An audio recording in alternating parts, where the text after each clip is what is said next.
to another episode of the CrossFit Harrow podcast. Today we have Paula. We are at episode number 84. Paula, thank you for joining us. Thank you for inviting me. First question that always goes out is, why CrossFit Harrow? What brought you here?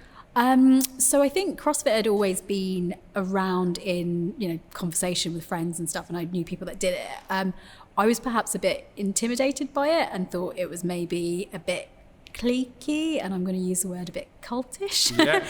And so I hadn't really tried it out, and then thought, I need to sort of do something. I was kind of getting to a level of unfitness that I was uncomfortable with and wanting to try something different. And so I thought, might as well give the on-ramp sessions a go, and then Googled CrossFit and this came up. So nice. Yeah. Because you do actually a little bit of a different route. So a lot of the people that will watch this or listen to this will say, I've seen Paula, or I know, but I've never actually maybe been able to interact with her.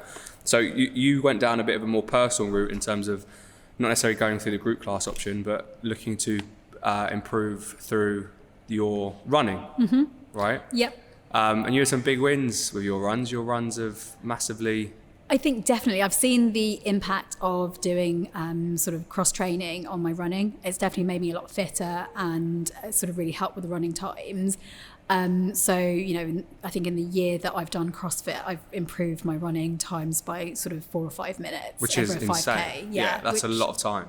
Yeah, definitely. And then it's just the strength aspect as well. I think with me sometimes, and Kez will probably say this as well, like I give up a bit too easily. And I think having the PT element and really kind of trying to push myself, it transcends to the running, because when you're on that last K and you're wanting to give up, you're like, I can do this, yeah. And you sort of a mental thing. Yeah, because strength training also will build not necessarily the strength of muscles, but also a little bit of a battle with yourself in terms of how to deal with those final few repetitions, that final part, and overall strength, really, right? Yeah, no, definitely. And I think the focusing on the different muscle groups as well, and not just kind of lower body, which is obvious for running, but some of the upper body stuff. Yeah. It all helps you just feel stronger and be leaner, and that just makes you a better runner. Yeah, I mean, historically, people to get better running would have just gone out and run more, and actually, it actually makes you a bit more of a I don't know if the right word to say is worse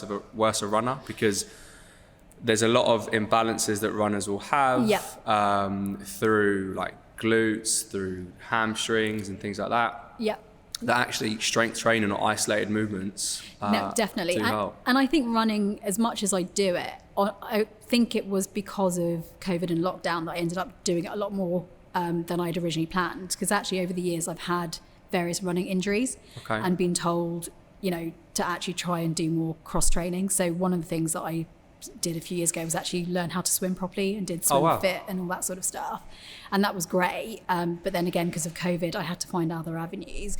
So this has worked for me because it's allowed me to put in a good workout without sort of putting impact onto my feet and stuff, which is what I was having injuries with. So. Yeah, well, I think a lot of, from experience, a lot of runners' injuries are due to their running style, where a trailing leg doesn't follow the gait, their cycle properly, a lot of those imbalances. So a lot of strength training will make whether it be the hamstring or the glute stronger, will help it externally rotate naturally, or, if there's internal rotation, stuff like that. So, and that's why running improves, right? Yeah.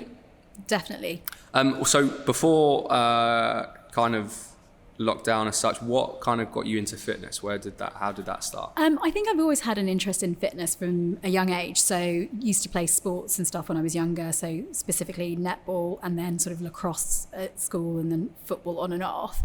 I suppose I would categorize myself as someone that enjoys sports, but also is a little bit lazy. So at school, I probably could get into the teams and would get into the teams, but the idea of going to practice twice a week, I would rather hang out with my friends at lunchtime. And now I kind of regret that, because I could have been better. But at that time you weren't to know, right? I had other interests, and then also I was playing a lot of netball outside of school as well, and so I didn't want to do it in school also. So that kind of so I wouldn't say I would say kind of good at sport, but I'm not the best, if that makes sense. So I'm going to be an all-rounder. I'm going to be your sort of safe pair of hands. I'm not going to be spectacular, but I'll get the ball to where it needs to get to.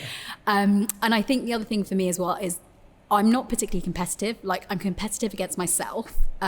So when you play netball, particularly in my sort of Sri Lankan community, it can be very competitive, and I just had no interest in that side of it. I just wanted to play the game, practice, like improve my skills. And you know, obviously winning is great, but was I desperate to win, and was I going to push the girl out the way so that I could get the ball? Probably not. So always had an interest in that sort of thing. And then the running actually came about because I went to go and see the London Marathon live for the first time. I think it was 2013. And I thought, you know what, I'm going to put my name in the ballot. I'll never get it. I know people that have put their name in the ballots for years and never got it. And I got it first time. Wow. And at that stage, I was barely able to run a kilometre without dying. And so I looked at, again, similar to what I said about CrossFit, looked at Google, found a running club that was local to here, and joined them. And that's kind of how I got into the running. So fitness has kind of always been around, and kind of gone through peaks and troughs with it. So just before I joined CrossFit, I was at another job that I wasn't having the best time with, and I was traveling a lot. So trying to get into that fitness was really difficult. I'd always been one of these people that, you know, goes to the gym 5-6 days a week, but during that particular job, it was difficult to get into that routine. And I was finding, because I was traveling so much, my diet was just crazy as well, because you're eating, you know, at restaurants rather than home cooking and stuff. And so I got to a point where I was like, okay, I'm a lot heavier than I want to be. And that, I think, is really what made me think about CrossFit a bit more seriously than maybe I had done previously. Okay. And then I didn't dive too much. I want to dive in a little bit more into the kind of swimming aspect of it. So what was the reason that you were behind the swimming? So there was a couple of things. I think, so I was never really a confident swimmer as a child. And I don't know why, because my brother, who's a few years younger than me, he was really good at it, and we went to the same schools and stuff. I think there must have been an incident when I was younger, and I sort of had this, you know, memory of it. So I was always a bit afraid of the deep. But I love to travel, and I've been to some amazing destinations where I've been too scared to get in the water and really appreciate it. Even with a life jacket, I feel really uncomfortable. I felt really uncomfortable. Do you look back on those times and think, like, I wish I got into the water? Yeah, definitely. And especially now that I've done it as well. So I decided, because of that, and then also, as I mentioned with the running, I was told to maybe try and find different avenues that were less impact. And so I went to a gym, Marshall Street, it's the one in Oxford Circus, and they have a swimming pool, which was really convenient. And so I started to do lessons. And really worked at it. It took me, like a couple of years to sort of be a confident swimmer. And I'm still not amazing, but I got to a point where I could go to the deep, wouldn't have to have a life jacket, could swim a length, all that sort of stuff. And the particular class that I was doing, not only was it like learning how to swim, but they do Swim Fit, which is basically trying to use swimming as a cardio workout. So I found, again, that really helped with the running, because my breathing was so much better, my stamina, and it's an all-body workout. And I still remember the first trip I went to after I sort of got comfortable with swimming. I went to the Philippines and went snorkeling one day. And it was like this whole new world just opened up, because you could see the fish, and it made me regret not sort of learning sooner, and all those other destinations that I've been that I was too scared to get in the water. So yeah, that was great. And yeah, to do something like that when you're a bit older is tough, but I'm really glad that I did it. And I'm sure, like, swimming gave you that focus to, like, you know, concentrate on a particular thing. Yeah. And it was measurable too. Like, you know, you couldn't do it at the beginning. You can do now. You couldn't swim X amount of lengths, and now you can. Exactly. Is it something that you still maintain now? No, it's one of those things that I keep meaning to go back to, because, like I said, I thought it was a great workout. But with COVID shutting the pools and stuff, and where I was going was central London to do my lessons, and because I'm not traveling to work at the moment, so I do want to pick it up again. Well, I suppose your goal really was to overcome that fear first of all, before like being able to use it as a cardio workout, let's say, or go swimming for exercise. Exactly. So that was definitely achieved. No, definitely. But I think it's also one of those things where when you don't keep up with it, you sort of do maybe backtrack slightly. So I went somewhere recently, went to Bermuda on holiday, and I was okay getting in the water, but I still wouldn't, feel as comfortable as I'd like to feel. Particularly, I think being in a pool is different to being in the sea, right? Yeah. And so you're a bit where more... the sides are in the pool. Yeah, exactly. So I did do snorkeling and stuff, but I kind of wore a life jacket. I'd love to be able to be a bit more comfortable, to sort of just, do diving and all that sort of stuff. It's a big thing. Yeah. Diving, I've not done it, but I could imagine being that far deep into water is quite scary. Yeah. It's quite scary. Yeah, no, definitely. So yeah, but it is a fabulous workout though, so I do want to get back into it. Good. Okay, and then so that kind of swimming was taken over by the running. Mm-hmm. So was it from the London Marathon really that just kind of, it was like, right, that's the point where running started to become a big part of your training? Yeah, definitely. So with the marathon, it was... This was in 2013, or so you done it in 2014? I did it in 2014. Yeah, I think that's right. So yeah, got the place in 2013. So joined the running club in 2013, and trained throughout it. For that sort of 6 months, you find out in the October whether you've got a place, and then it's obviously run in the April. So trained, didn't sort of get to the distances that most people probably would do before a marathon. So most I'd run before the day was 16 miles, which is still sort of 10 miles short of what you do on the day. But none of my friends and family ever had any doubt that I'd finish it, because they know that I'm stubborn enough to drag myself over the line if I needed to. And I think although I had a ballot place, I was raising money for charity as well. So that sort of, encourages you to go on. So I did that. And I think part of it was joining the club as well, because it was a nice club to join. It was friendly, and that kind of made me continue. I've done a few races since. I did another marathon about 4 years afterwards. Did you finish that? Yeah, I did. So the 2 marathons I've done, I think, have been the hottest London marathons on record. And the last one, which I was actually in better shape, but I was like an hour slower, because it was the year that we were training in horrendous winter weather. I remember doing a half in the February, and it was so cold that I think I almost had hypothermia. Wow. And then 2 months later, it was the hottest London marathon on record. So that was a bit horrendous. And after that, I kind of fell out of love with running a little bit. And I'd also had a couple of injuries. So after the first one, I actually ended up with a stress reaction in my leg. So kind of a broken ankle, but not quite. So that, and then, just various things. I've kind of fallen in and out of love with running. So I think it's a great workout and makes me really fit, and it's the easiest way for me to maintain fitness and sort of weight.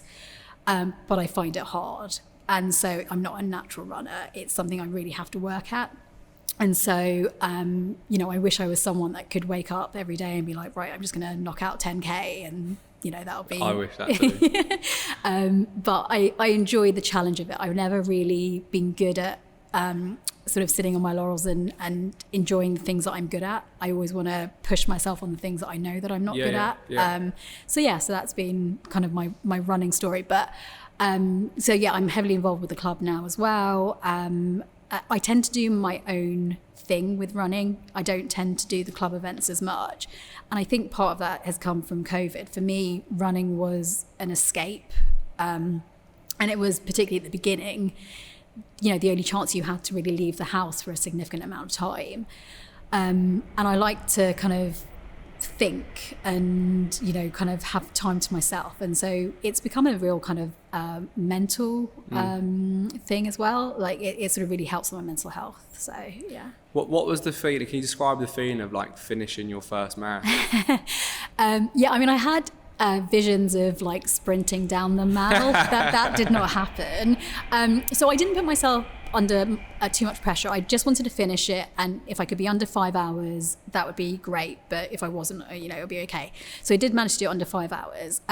Honestly, you feel like a celebrity on the day. My advice to anyone that ever does it is always put your name on your shirt. You'll have all these people really yelling your name and high-fiving you and giving you sweets. And, I would never run a marathon normally, but London is very special. I think the best moment is when you run over Tower Bridge. I've often heard people say that, actually. Yeah, it's phenomenal. And I remember actually sort of having one of those moments when you were just like, I'm never going to experience something like this again. And I actually sort of slowed down. I took my phone out and I filmed it because it was just spectacular. You've got, both sides are crawling with people, and there's this like crescendo of noise, and everyone's just cheering everyone. And it's just brilliant. And after that, it goes downhill somewhat. So you finish that, which is about halfway through, and then they send you through all like the back streets of like Isleworth and all that kind of stuff. Lovely. Which isn't as filled with people. It's a bit dark, it's a bit dreary, and dreary, and it kind of gets a bit. And then you get to Canary Wharf, and then it sort of starts again. Back up again. But yeah, it is brilliant when you sort of cross that line. It's relief. The tiredness hits. I mean, I ran it for Oxfam that first year, and their sort of meeting point after the race was only about 100 metres away from the finish line. Crawling there. And I was just like, okay, give me a minute. And I was just like, sort of sat down, kind of feet up, and just, took it all in. I think you feel emotional. I definitely wanted to sort of cry and get a bit tearful. And then you've got the elation of it. So, with the medal, you can basically get free transport. And I remember just like lifting my shirt up to everyone to show them the medal underneath, so that I could get onto the buses and stuff. And and then I didn't know that. Is that what they do? Yeah, you get free travel. I think they still do that. And then a lot of places now, they give you free food and beer and stuff. I think Fuller's, who used to sponsor it because of London Pride, I think you get a free pint and all that kind of stuff. So yeah, you get. I'm assuming only for that day. Only for that day, yeah. Otherwise, everyone will be going around there with their marathon. Exactly. Yeah, exactly. So they're obviously trying to get the crowds in. It was great. I still remember tucking into a massive burger at the end of it, though, because I'm sure that went down within seconds. Yeah, exactly. It's a brilliant day. Definitely recommend it, even if you're not a runner, just to experience it. It's brilliant. What was the hardest mile for you? Do you remember? So I think it is that point after probably Tower Bridge, because you have this huge high, and then you've still got like half the race to go. Is that the halfway point? I think it's sort of like 13, 14 miles. Yeah. And then there's one point, I think it's around 16 miles, where you cross with people that are about 4 or 5 miles ahead of you, so they're kind of on their final stretch. Oh, right. And when you cross them, that's really hard as well, because you want to be on the other side. You really want to be on the other side. But I've also volunteered at it a number of years, not the last couple, but the determination that people have. I mean, I've had people that are just unable to walk and they're staggering, and they've still got like 10 miles to go, but you try and convince them that this is maybe not going to happen, and they're just not having any of it, and they're just solely focused on finishing. That's pretty amazing, to be fair. Yeah, definitely. Your involvement at the running club, is that voluntary? Was that from trying to give back a little bit? Is that just... Yeah, I do a lot of volunteering work generally anyway, but yeah, the club, it's a nice club. It's something that's helped me a lot, and so I kind of want to be able to give back. It's a nice club to be part of as well. And one of the main things that I do, and how I sort of got involved in the committee, is I'm the race director for the Harrow Hill race, which is an annual race that, we didn't have it last year, but an annual race that the club has held in Harrow School. And so it's a really hard course, actually, not that I should say that. Probably uphill. It's uphill, so we send people up Football Lane, I don't know if you know it, and we send them up it essentially twice in the first 10 minutes of the race, and then sort of send them back down sort of to Northwick Park, and then back up the hill, back to Harrow Hill. So it's Harrow Hill is a fitting name for the run, but it's a great race. It's a sort of well-attended one. We have about 250 people every year. Oh, wow. And then if we make a surplus, we donate it to a local charity as well. Oh, nice. So it's a not-for-profit event, basically. Yeah. I kind of got involved with organising that, and then ended up sort of being on the committee as part of that as well. Wow, amazing. Yeah. Your job sounds amazing. Senior manager in the production and investment planning team at Disney. Yes. Yes. There's probably people's ears perking up now going, wow, Disney. Yep. A massive, huge company, been around for a long time. Yep. What's it like? It's great. I joined about 6 weeks before lockdown, so I didn't have very much time in the office. There's probably still staff members you've probably never met. We've met sort of most of each other through socials now, but yeah, there's definitely people that I haven't met. And there's people that have joined since lockdown, so I wasn't even the last person to join the team. Because basically what happened was they doubled the size of the team in that sort of 6-month period because we took over Fox. And so then we basically had 2 massive companies coming together. And so I work in the tax team, historically worked in the VAT side, so on the advisory piece. And then an opportunity came up to move to the production side of the business, which I was like, oh, that sounds interesting. With all of our various productions, they obviously get, incentives to film in countries.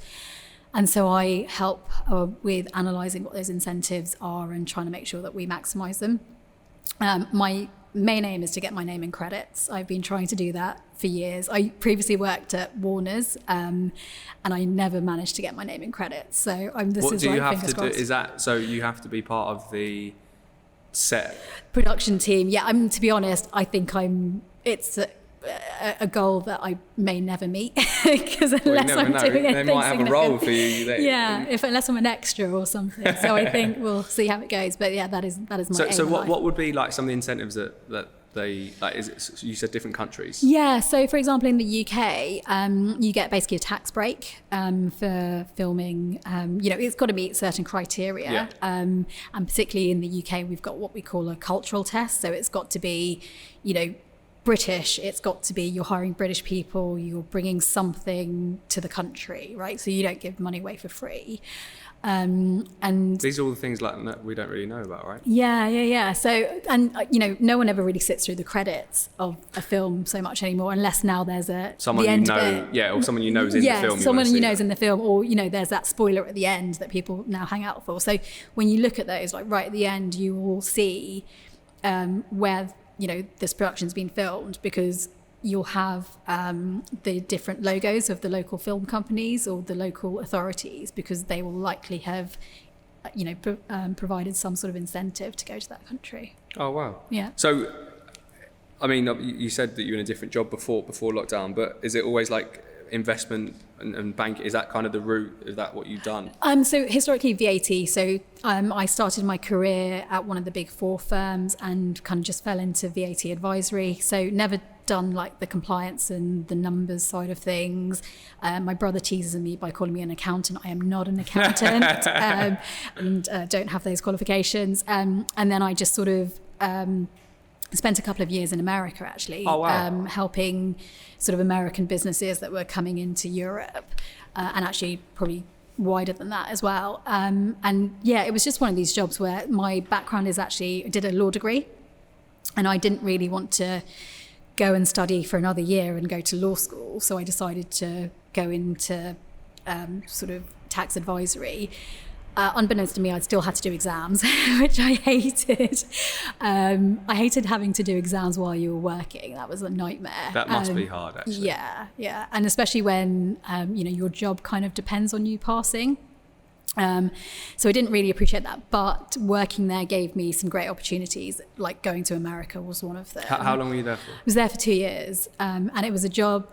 I definitely wanted to travel and do a secondment, and it became a bit of a joke in the office that whenever a secondment opportunity came up, I would put my hand up. Yeah. So we looked at Australia at some point, but it didn't quite work out. And then America came up, and they were looking for someone in Chicago. And I didn't really know.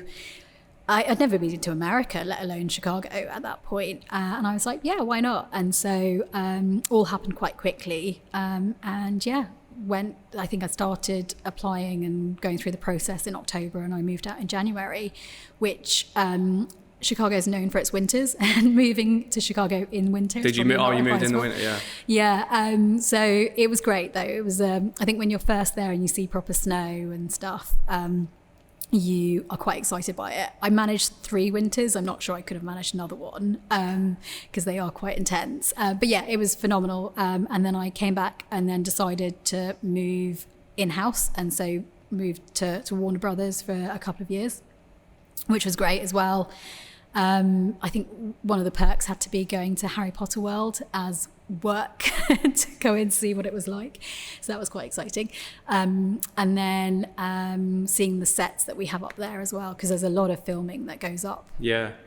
And the set's already made. They were planning, I think the set at the time was for the Fantastic Beasts film that was coming out the following year or whatever. So I think it was Paris was the one that was there. Was it Paris or London? I can't remember. Because they film quite a lot in advance, right? Yeah, definitely. So, we're filming stuff now that won't be released until 23, maybe even 24. So the stuff that's being filmed, or the films coming out, or the shows or whatever? Yeah, I mean, there's definitely a slate that, you're aware of. And, obviously I can't reveal too much about that sort of stuff. But, and it is quite exciting, like being involved in that. And especially at the moment with Disney Plus, not that we're obviously talking about Disney too much.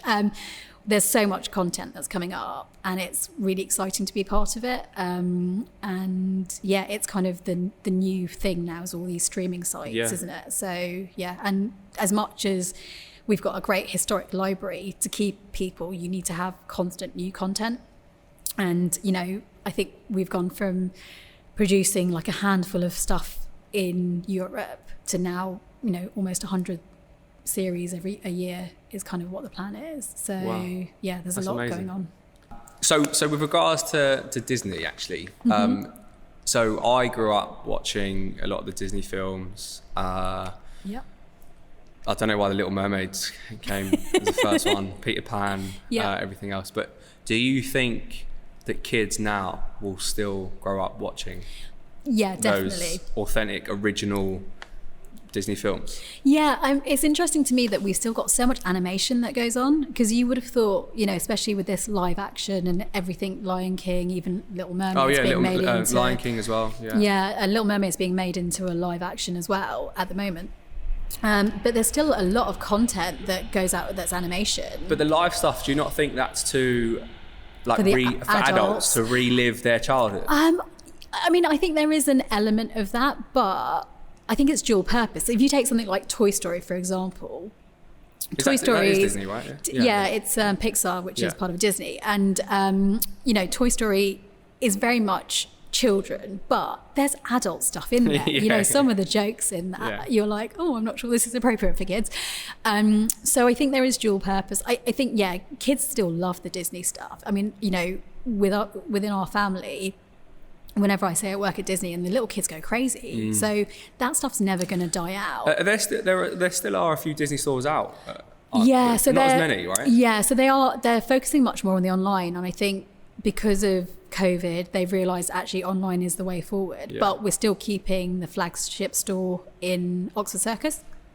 That's pretty big, that, right? Yeah. So that's staying around, and there's going to be a few dotted around in America. I think the one in Dublin is staying as well. But online's just kind of where it is. Well, I mean, it makes sense because obviously, with how most people have gone online anyway, but with Disney Plus being put on, kind of, be easy to just have them both connected online. Yeah. And I think just people's habits have changed just generally, right? If you look at most retailers, online is really where they're making more of their money nowadays. So what would you say I'm assuming you watch Disney, you've watched them all. Yeah. What are your top 3 Disney films? Oh, that's a really hard one. I love Beauty and the Beast. Yeah, Beauty and the Beast is a good film. I think it's the first one that got nominated for Best Oscar Film, I think, as well.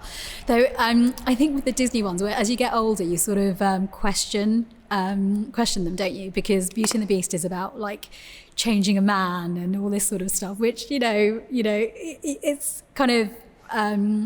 Well, they say there's a lot of hidden meanings in these films. Yeah, definitely. Snow White and the Seven Dwarfs being one. Yeah, exactly. And all these things, which you do wonder if the animators did do things on purpose.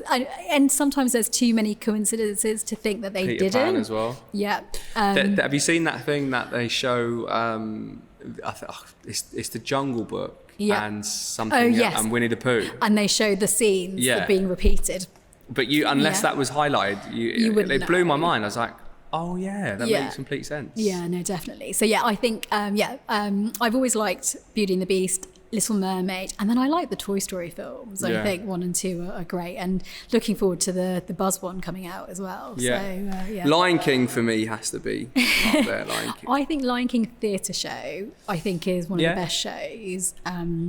That sort of scene when all the animals come out at the beginning and stuff is just phenomenal. But then, Frozen, that's another good one. Yeah, well, so. I mean, I have watched it with my niece and stuff, but they don't stick with, though the newer films don't stick with me as much as the older ones, of course. As the older ones. Yeah, definitely. I think probably dozing in and out of sleep in them.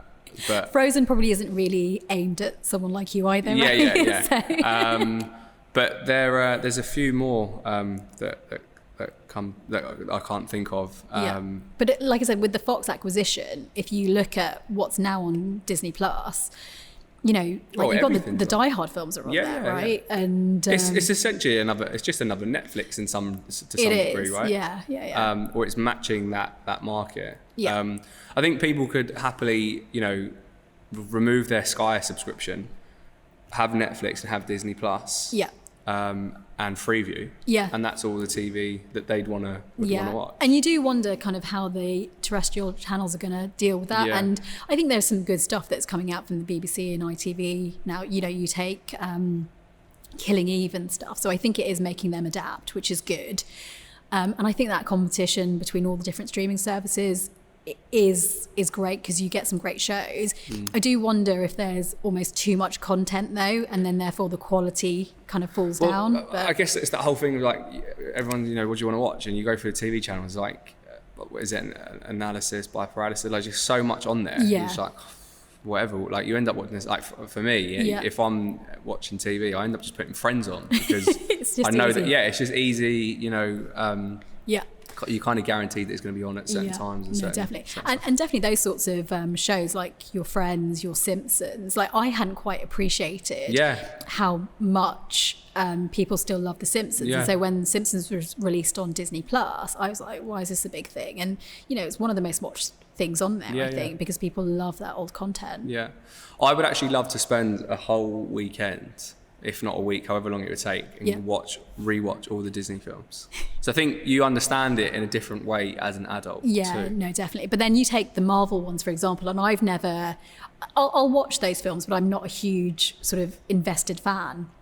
And if I try and think now, maybe I should watch these because I'm sort of working on some of these shows, God, to start from the beginning, it would take me a good 2 weeks to watch all the films. Yeah, and I'm not sure I can invest. I don't understand.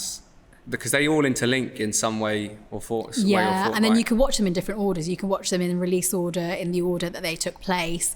I mean, I still remember when I worked at Warner's, they used to give you, so that part of HBO, they would give you a DVD. And so one year they gave us season 6 of Game of Thrones, which I'd never watched any of them.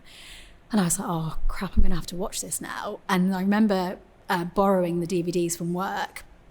And it spent sort of DVDs, what's that? Yeah, exactly. Spent 4 weeks trying to watch this show and catch up because, you kind of have to invest in a series quite early. Yeah, you do. Otherwise, you can't really catch up. Yeah. And I mean, it was worth it, I think, apart from the last season wasn't the best. But I never got into Game of Thrones, never watched it. To be fair, I think I watched the first episode and I was like, it's a bit weird.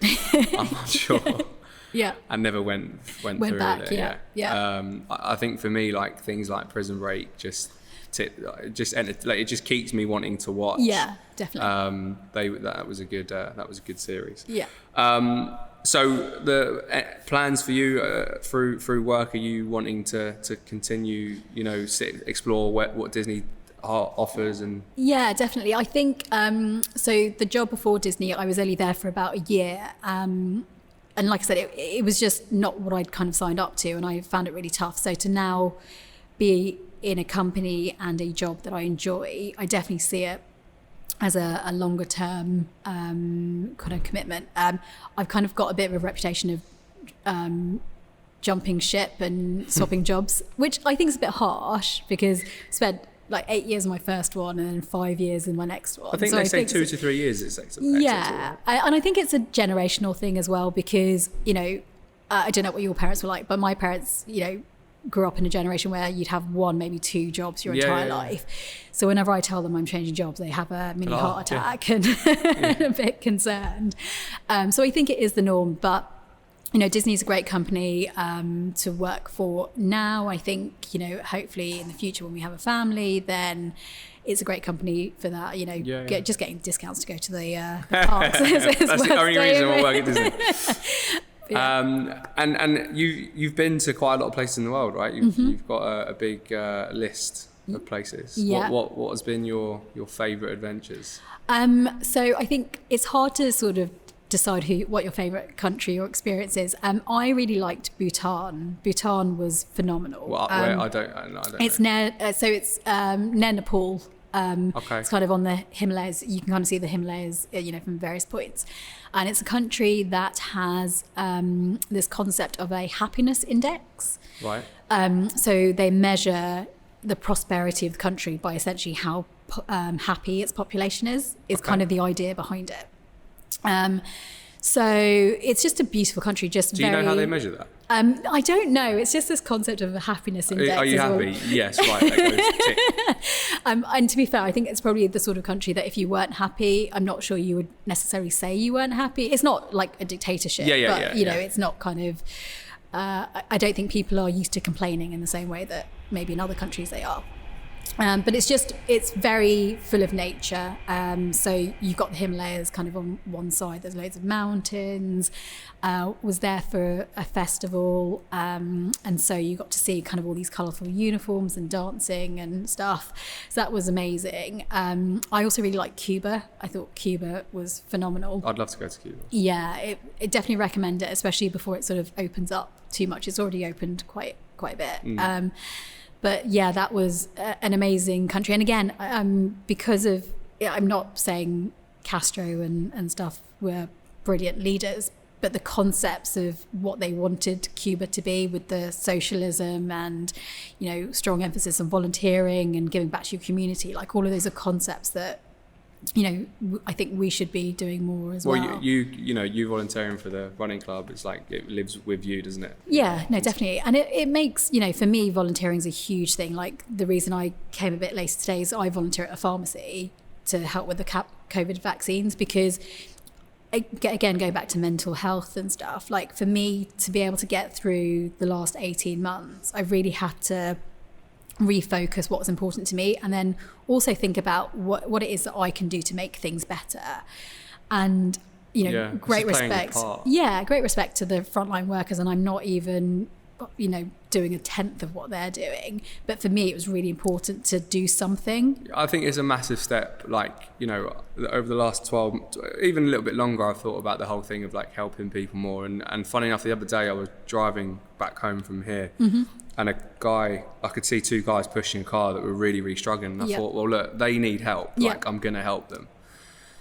Help push the car, and then what people saw is because I had stopped to help them, other people eventually then started to also help. And then he was so grateful. He's like, do you want it? I was like, absolutely don't want anything. Like I just wanted to help you. And it's amazing to see the impact that because I had helped someone, that everyone else wanted to. And I think inside all of us, we are all wanting to help and do something to help someone else. Sure. But maybe whether it be the lack of opportunity to, I don't know if it's lack of opportunity or maybe like... There's something that stops people. But but how did that make you feel, right? Because I felt amazing after. Yeah, exactly. I was like, I don't want a penny, I don't want anything. The fact that your car is now by your house, that you can then, you know, it's your business now. I felt great for doing it. But I know how much he appreciated that help. And I think, I've always said, I think if we can live in a world where we just help people more, it'd just be a much better place. Yeah, no, definitely. And I think, you know, people sort of say to me, oh, you're really good doing all this stuff. But honestly, it makes me feel good. And that's kind of one of the main reasons I do it. And something very small, like you sort of stopping for 5-10 minutes, just made such a huge difference to that person. Like, and it's their biggest like negative thing for that day. Like it's going to ruin their mood. It's going to ruin everything. Exactly. Yeah. And I think, you know, it doesn't need to be this massive thing. You don't need to do a long-term commitment. It can be something really small. But and some people think it has to be money. It doesn't even have to be money. It doesn't have to be money. I mean, most people are just so appreciative of time or even just listening to someone, because, you know, because of the last kind of couple of years, there are a lot of people that just want to talk and just want to be heard. And I think if you can be that lending ear, then hopefully we can stop some of the things that are kind of going on at the moment. Okay, Paula, what are the plans for you for the next 6 to 12 months? Your personal life, fitness, like whatever it is, what goals have you got? Yeah, so I think from a goals perspective, I want to kind of push myself a bit more. I know that I kind of hold back sometimes with some of the exercises because I have this really strong sort of self-preservation kind of character, and so any time I feel like I might hurt myself, I just kind of pull back from it, and I kind of want to change that. And it's one of these things where I find it frustrating. The people training me, I you know, appreciate must find it frustrating, although, you know, they're very good about it. But eventually it will click, and it's that getting to that eventual point. But it's that journey, isn't it? It's that journey. So I kind of want to do that from a fitness perspective. I definitely want to, from the running perspective, it's kind of gone up and down over the last kind of few months for various reasons. Had a wedding and went on honeymoon and put on loads of weight and all these sorts of things. Yes, actually, I didn't bring that up. Recently married too. Yeah, recently married. So aim for the year is to try and stay married. We've decided let's get to the year and then we'll see how we go. Reassess them. So no, it's so from a running perspective, I definitely want to try and do like longer distances. You know, the weight's kind of crept up a little bit, particularly on honeymoon. I think we both put on in 2 weeks like 5 kilos, which is horrendous. So we're working on getting that. Well, it's a combination, down. Is it? It's like, you know, late nights, more food, less exercise, like they're the things Exactly. And because, you know, my type of traveling, I tend to be more of a backpack traveler, trying to fit in, you know, 20 things in a day. Your honeymoon tends to be a bit more relaxed than that. And so we went to quite a small island and couldn't really do a lot other than sit by a beach and eat. And that just didn't really work very well for us. Even though we did go to the gym every day, it just, you know. But it outweighs the eating by the pool, Yeah, and all inclusive, you kind of drink probably more than you should do.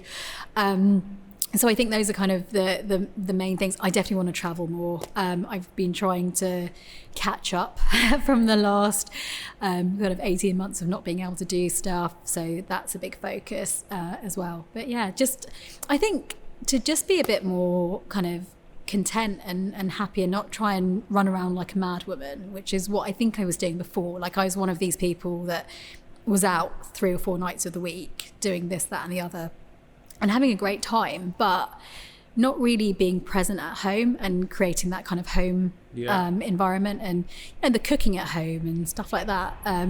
So I think the last kind of 18 months has given us a new perspective on what's important and what we want to focus on. So we still want to go out to restaurants and bars and exhibitions and things, but I don't have to do it like, you know, all together. In such a short space of time. Yeah, and so try and filter that out a little bit and be a bit more sensible about my time. So yeah, I think those are kind of the main things. Yeah. Amazing.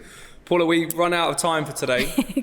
So thank you very much for your time and such an interesting story and good to speak with you. Thank you. Thank you very much. Join us again next week.